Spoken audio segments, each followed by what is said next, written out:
In this video, we're going to take this old cabinet, make it look even older, so therefore it'll look new again.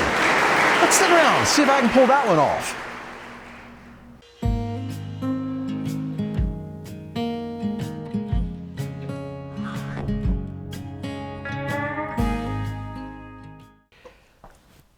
This is a piece of furniture I bought from IKEA in about 1997. We had just bought a new house. I had a home office and I needed some furniture, but we didn't have a whole lot of money. So IKEA worked out really well. This piece of furniture had a lot of storage in it. It worked very well in the office. I kept it there for a couple years. Bought some different furniture for the office. So this got relegated to my workshop. It's been in the workshop for probably close to 30 years. It has served very well as storage for anything from gloves to old cans to sandpaper. But now in the shop, I've kind of rearranged things and this is kind of in the way now. So what I'm going to do is I'm going to go full circle and this is going to go back into my home office. However, I hate the style. It's kind of modern and it just doesn't fit the vibe of my office. So we're going to change this and make it look like an old cabinet. The biggest thing is these drawer pulls. How I'm going to handle that is I'm going to cut a block of wood and I'm going to put that in place. Then I've cut some thin veneers out of an old 2x12 and we're going to glue that on the front. Then I can put a handle on it and make it look like an old cabinet. My first step is going to make these little veneer panels for the front of the drawers. This is southern yellow pine that I'm going to resaw into 1/8" veneer. So now the source of my veneer is going to be a cut off from a piece of 2x12. I get real long 2x12s at the big box store, and you can a lot of times find these that are very clear. And because of the being really long and really wide, they're coming from part of the tree that sometimes doesn't have as many branches. So not always, but usually you can find one that's relatively clear. So what I'm going to do now is I'm going to take this and resaw it. And the way I resaw is I have my bandsaw set up with a nice big wide blade and a nice tall fence. I'm going to first check the with one of these little angle cubes that the fence and the blade are perfectly parallel. And I've got it set up to an 1/8". I've taken the 2x12 and I've planed one side and jointed a square on the bottom so I have a nice surface to work off of. Now, let me go ahead and get this done.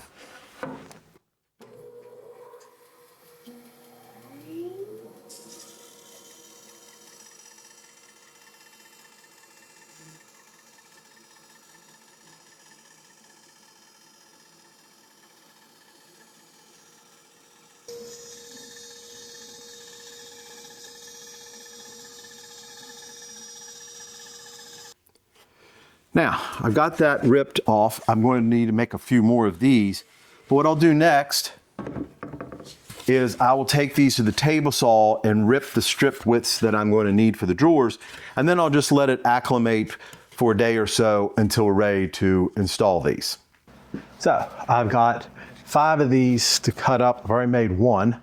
And I'm going to stack them up and cut them all at one time.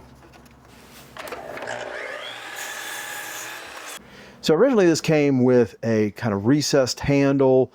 It's got a little bit of an undercut there. And I'm going to cover this up so that part doesn't matter, but I want to be able to put a new handle into this. So I need to put something in this void that my new handle can screw into. So I've cut some pine, right width and thickness. Now I'm going to cut those to length. This will get glued in and then I can screw the handle right into that. So my next step is to clean up these pieces. What I'm doing now is I'm taking each piece, I'm kind of holding up to the light to see if there's any waves or any marks from the bandsaw. And then I'm going to use a card scraper to clean that up. Now the difficult part is these pieces are about 1/8 inch thick. So it's hard to hold in place. Now I've got a little jig that I made that I clamp in a vise. It's got some sandpaper on it to grip, and it's got a little L shape around it to hold smaller pieces.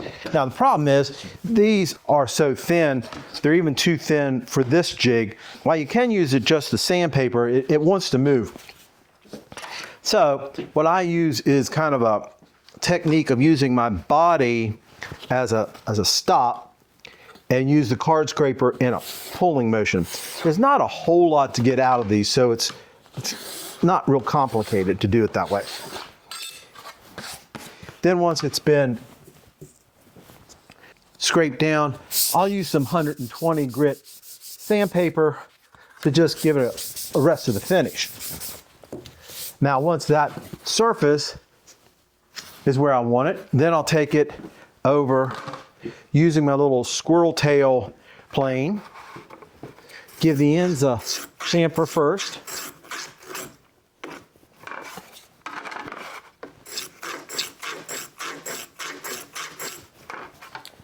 And then I'll get the long edges.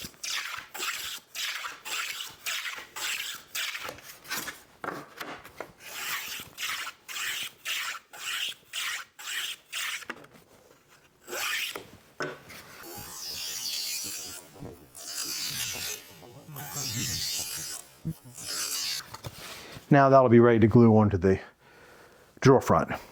If you like this video, don't forget to subscribe and like and share. So now what I'm going to do is I'll clamp the drawer in my vise. These blocks will cut just a little bit proud of the surface here. Now I'll take a plane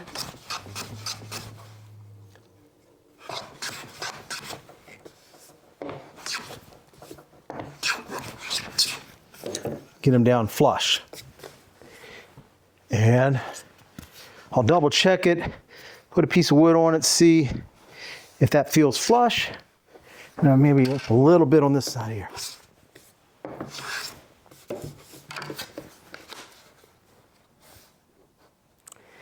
Perfect. Now set that to the side. We get all these done and then we'll get them glued up. So now I'll show you how I'm going to get these glued up. So once again, we'll start by putting the drawer in my vise, holding it in place. I'm checking to see, make sure that's nice and flush. Now, what we're going to do is first is I'm going to mark off where these panels will lay. I have one set up for what the end distance needs to be, and one for the long distance. And test that out. That looks right.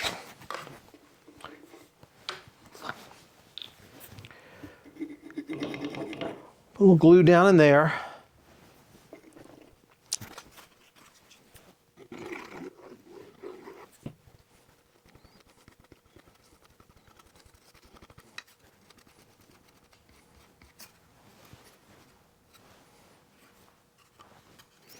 Don't want to put a crazy amount of glue on here because I don't want it squeezing out all over, but I want to get plenty on there to hold, and especially around the edges.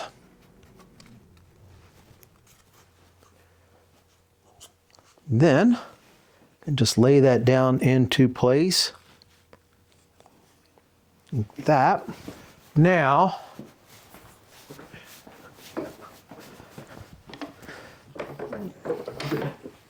to kind of help hold that in place, I'm going to use a caul.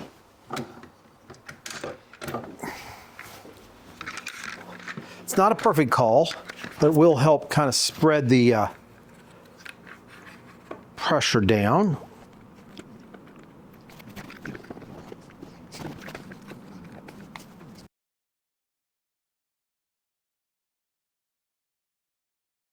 Now we're going to address the top and bottom. So the top, like most IKEA furniture, is some particle board with some veneer over it. Somewhere along the lines, damaged the top, and I put the top back on and just screwed down through it. At that point, it was shop furniture, and it just didn't really matter. So I'm going to take that off and replace it with a solid piece of pine.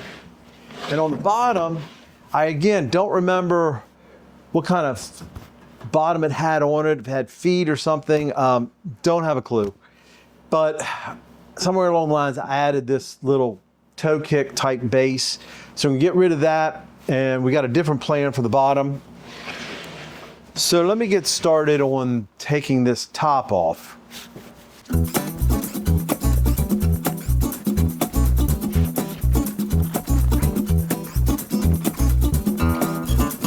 So now for the base, I don't need anything special. What I'm going to do is I'm just make a frame to put along the bottom. And it's, again, sticking with that theme of reusing stuff. This is some more 2x lumber that I ripped down. And then this is actually from my table saw. It was the jig to make rabbets on the table saw. It's kind of worn out, so I'm going to use it. This part will be hidden, so that's not going to hurt anything.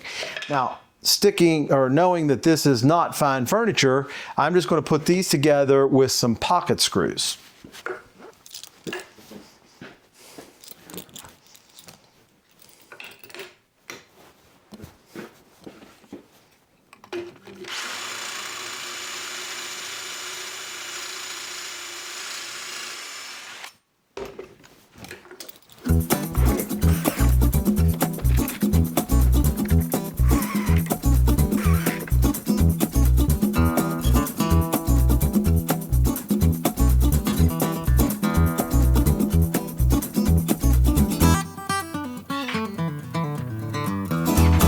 So put the drawers in the cabinet just to kind of get an idea of what they're going to look like. And I think it's going to be pretty cool. So what we're going to do now is change our focus to the end panels. Now they have these screws that hold it together. I tightened those up. And what I want to do now is try to hide all this. So I took the cutoffs from these panels in the front and made some little, almost like lathing strips. And what I'm going to do is make faux style and rails on the side to kind of give it a little bit dressed up look, and I'll hide those screws and the damages along the bottom of the cabinet.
Now we'll Now we'll fit the top on.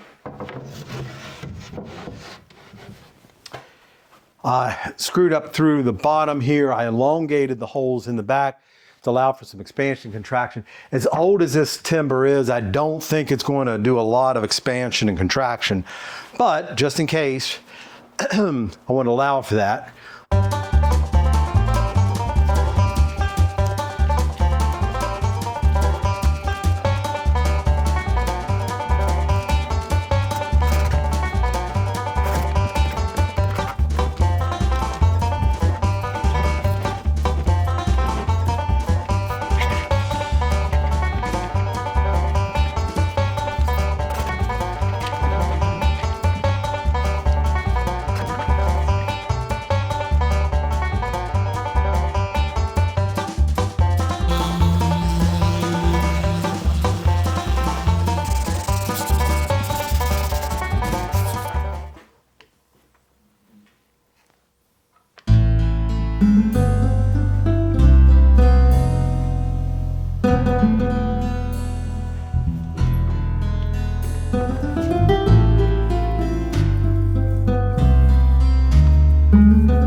So, there we go. They're all painted with the first coat.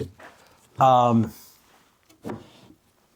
let that dry and then we'll get a second coat on that.